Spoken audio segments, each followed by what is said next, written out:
El legado de Francisco, vamos a hacer un ciclo de reflexión al respecto del legado de Francisco, donde dejaremos puesto en el canal de la Pastoral Social de la Capilla Montevergine una serie de videos que nos van a ayudar a entrar en sintonía y a poder comprender mejor el mensaje, los gestos, el mensaje del magisterio del Papa Francisco. Un mensaje universal que fue aplicado para todos los dirigentes a nivel mundial, pero sobre todo para cada uno de nosotros, que podamos hacer una conversión en nuestros corazones de este mensaje que tiene más de 2000 años, que es el mensaje del Evangelio, y que un líder mundial como fue el Papa Francisco lo lleva al centro de la voz mundial, ¿no? A través de la Iglesia, pero creo que ha sido un liderazgo viéndolo de la perspectiva social y política, inigualable el del Papa Francisco.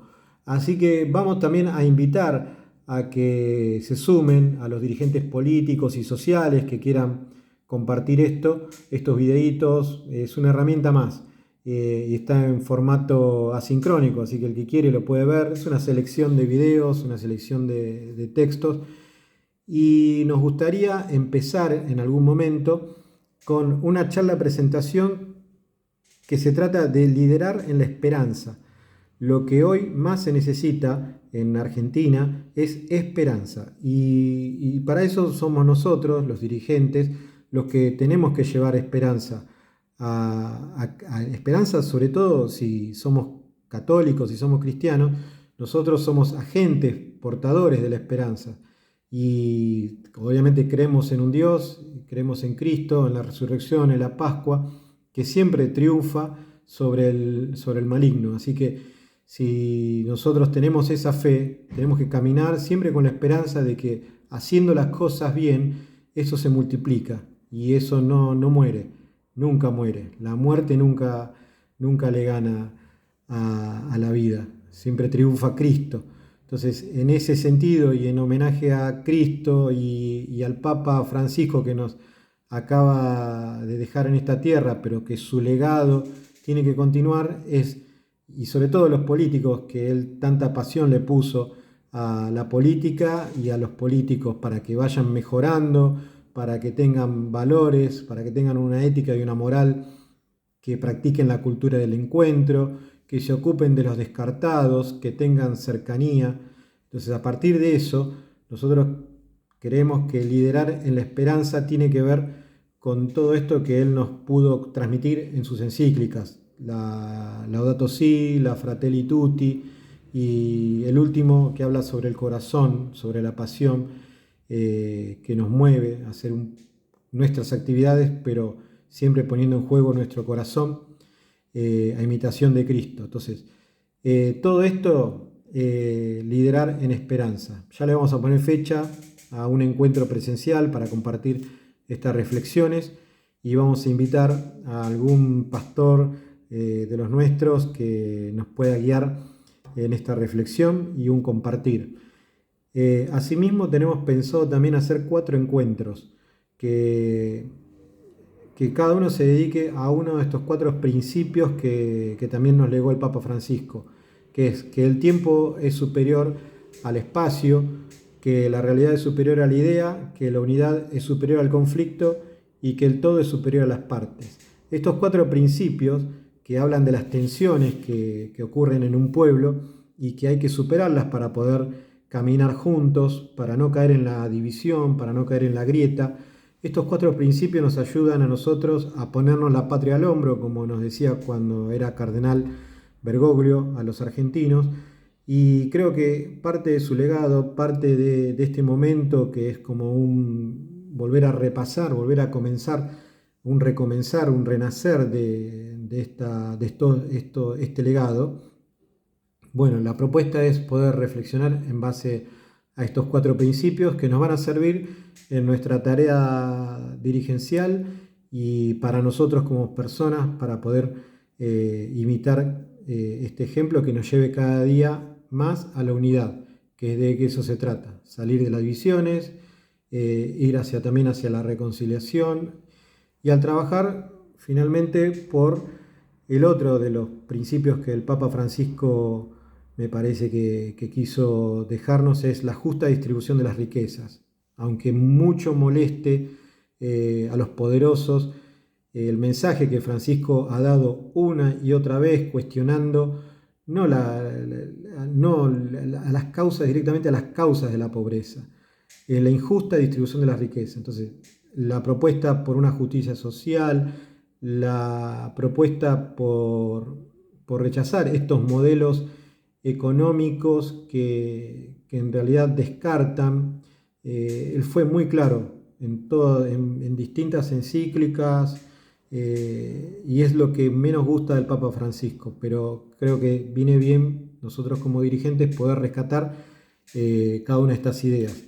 Y por último, nos gustaría a fin de año poder realizar un encuentro, un retiro, no mucho, no muchos días, sino como un retirarnos un poco de nuestra vida militante, de nuestra vida de dirigentes, para llamarnos a un espacio de silencio y de compartir y de reflexión.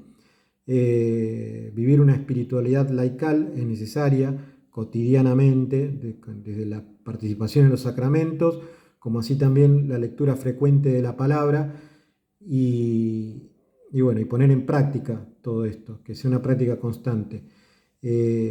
Vamos a hacer una invitación también a vivir hacia fin de año, más llegado Cristo Rey, a vivir un encuentro, un retiro espiritual para dirigentes, que pueden ser dirigentes políticos, dirigentes sociales, dirigentes sindicales, y nosotros como dirigentes y agentes pastorales de la iglesia también.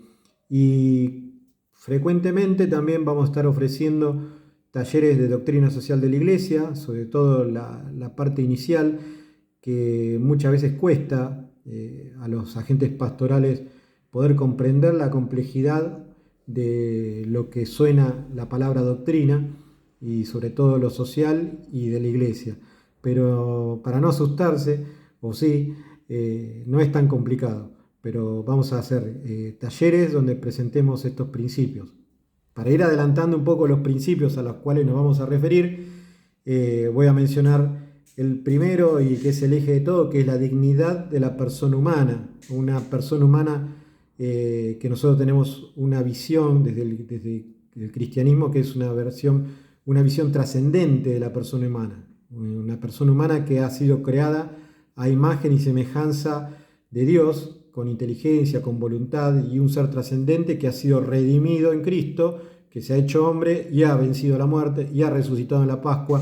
Así que nosotros como personas tenemos esa dignidad.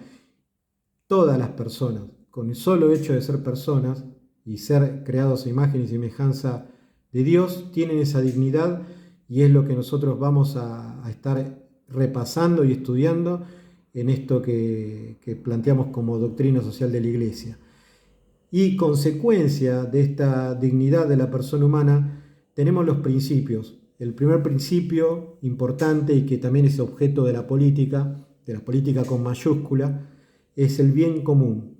El bien común, que es la búsqueda constante y permanente de la realización de la persona humana, de esta dignidad, que no es la suma de bienes particulares, porque si fuera así, que muchos les vaya bien, desde que puedan realizarse como personas, ya estaría solucionado el tema. Y no, acá se trata de que todos, que ninguno quede al margen. Igual ya casi como que a nivel planetario sabemos que hay millones de personas que no llegan a ni siquiera a alimentarse, y eso es un escándalo del cual como humanos tenemos que tomar cartas en el asunto y empezar a plantearnos y a ver cómo el bien común lo ponemos en práctica, y sobre todo los que nos consideramos que somos humanistas y cristianos por ser seguidores de la persona de Cristo, y que tenemos que hacer de nuestra vida militante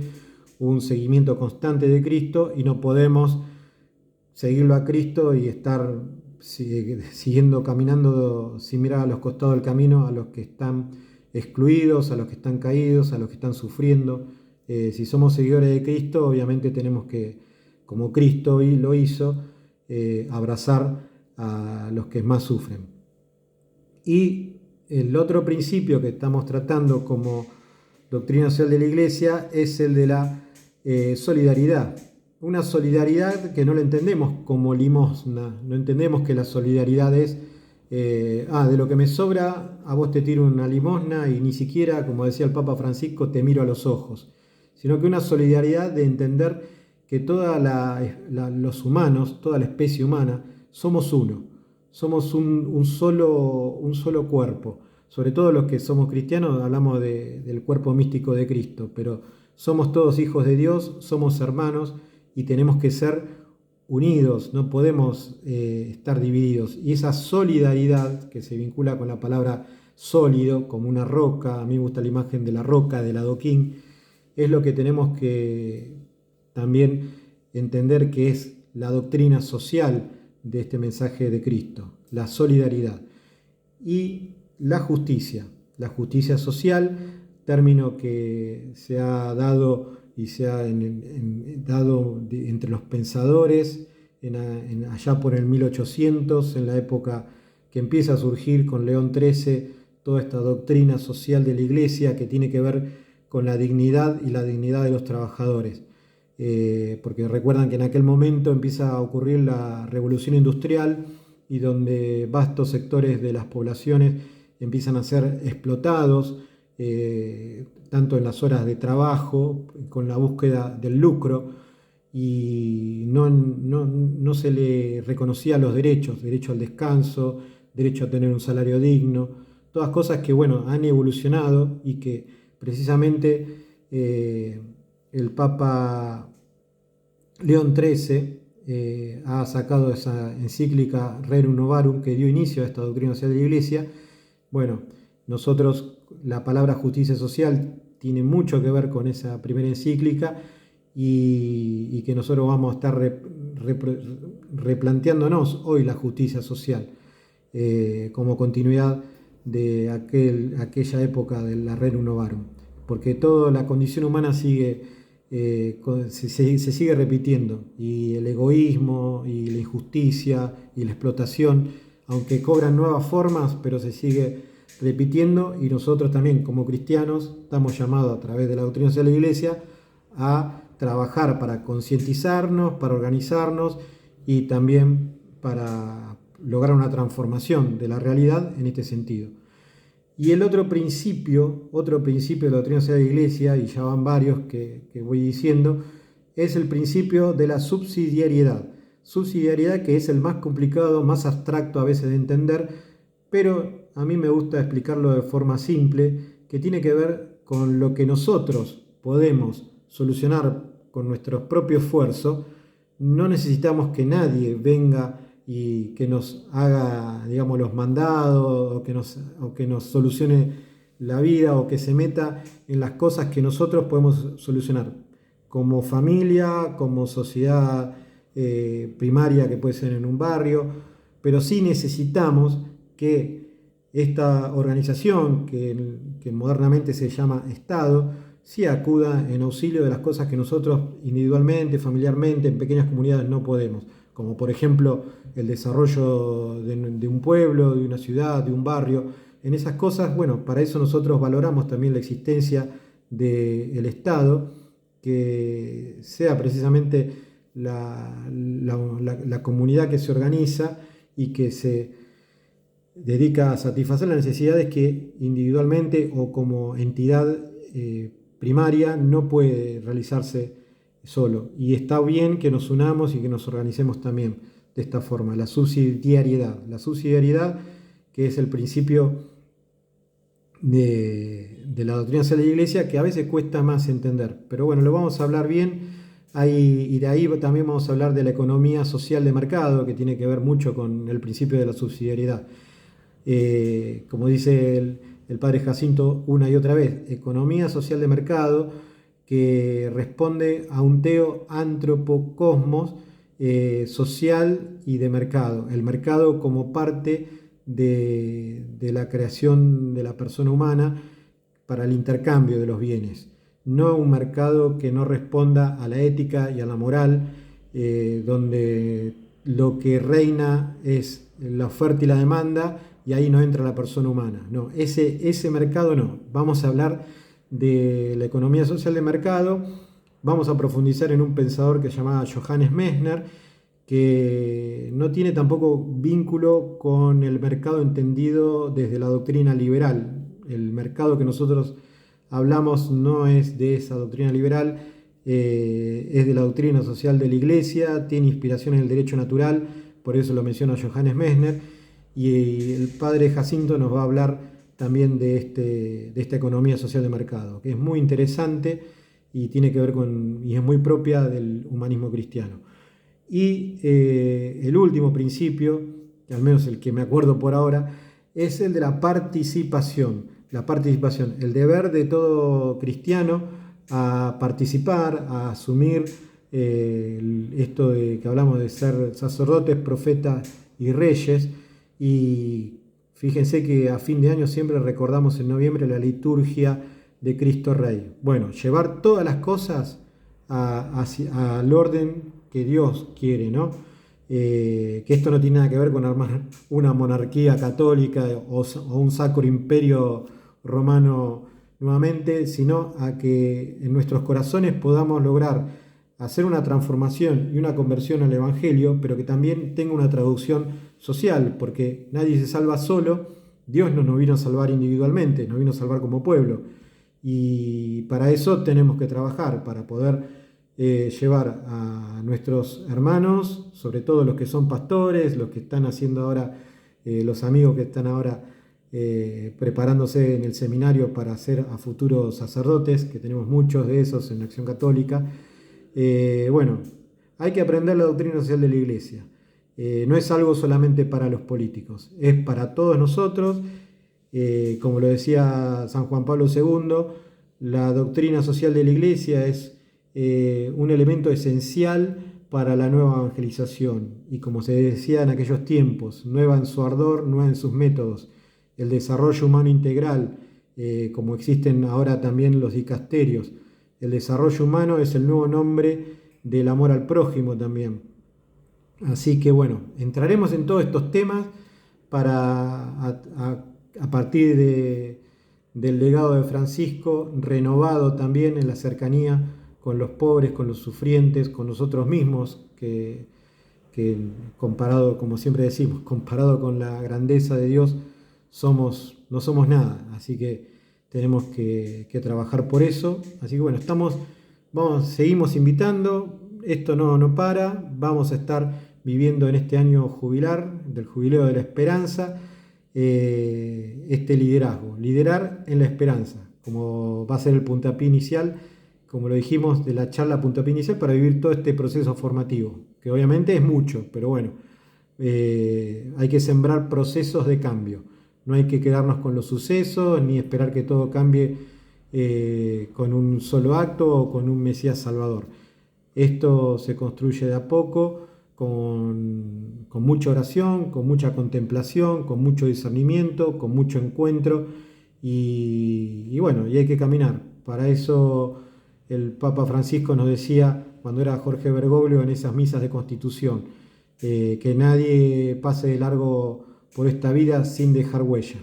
Así que bueno, un llamado a que podamos dejar huella. Pero para eso también, al menos nosotros creemos que necesitamos formarnos integralmente en lo social, en lo moral, en lo intelectual, para poder dejar huellas y poder saber hacia dónde vamos y hacia dónde caminamos. Discernir las ideologías, como ya lo dijimos. No se trata de ideologizar el Evangelio, sino de llevar a lo concreto del servicio al prójimo, del amor al prójimo colectivo y hacer de la política una de las más nobles tareas y una de las formas más nobles de amar al prójimo colectivo. Y no hablo más.